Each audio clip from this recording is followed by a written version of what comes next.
নমস্কাৰ বন্ধুসকল আপোনালোকক স্বাগতম জনাইছো এডভান্স আসাম ইউটিউব চেনেলৰ সাপ্তাহিক দেওবাৰ কিতান জিকেলৈ আপোনালোকৰ বাবে লৈ আহিম প্ৰত্যেক দেওবাৰে 5টা 6 ধৰণৰ প্ৰশ্নৰ উত্তৰ হেকত আপোনালোকৰ বাবে এটা প্ৰশ্ন দিয়াব প্ৰথম 10 গৰাকী শুদ্ধ উত্তৰ দিউতাসকলৰ নামৰ পৰৱৰ্তী খণ্ডত ঘোষণা কৰাব গতিকে আহকচোন আজি ভিডিওটো লাইক বাঢ়াম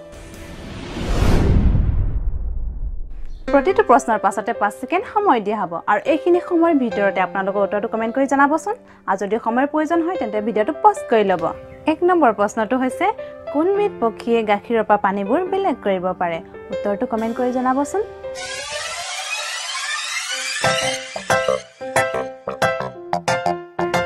শুদ্ধ উত্তৰটো হৈছে হাঁহ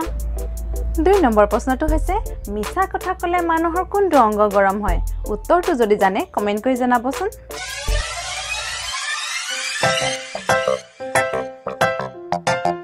শুদ্ধ উত্তৰটো হৈছে কাণ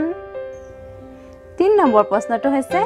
তেজৰ কি গ্ৰুপৰ মানুহক মহে বেছিকৈ কামুৰে সময়ৰ প্ৰয়োজন হলে ভিডিওটো পজ কৰি ল'ব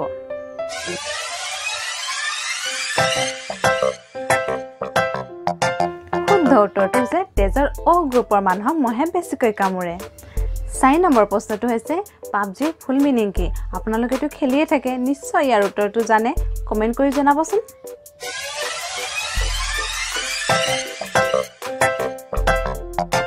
শুদ্ধ উত্তৰটো হৈছে player unknown battle ground 5 number তথা অন্তিম প্ৰশ্নটো হৈছে ভাৰতৰ আইন অনুসৰি কাক ফাঁচি দিব নোৱাৰে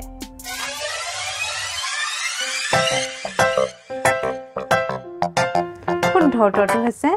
ভাৰতৰ আইন অনুসৰি নাবালক গৰ্ভৱতী মহিলা আৰু পাগল ব্যক্তিক ফাঁচি দিব নোৱাৰে আপোনালোকৰ বাবে এইটো প্ৰশ্ন ছবিখন চাই উত্তৰটো কমেন্ট কৰি জনাব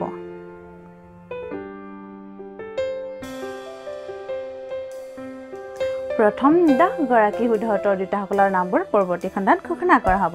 ভিডিওটো চাৰ বাবে ধন্যবাদ ভাল লাগিলে নিশ্চয় লাইক কৰিব আৰু গ্ৰুপত শ্বেয়াৰ কৰিব আৰু যদি আপুনি নতুন তেনে এই চেনেলটো সাবস্ক্ৰাইব কৰিব আৰু কাষতে থকা বেল ছবিটো টিপি দিব ধন্যবাদ জয় অসম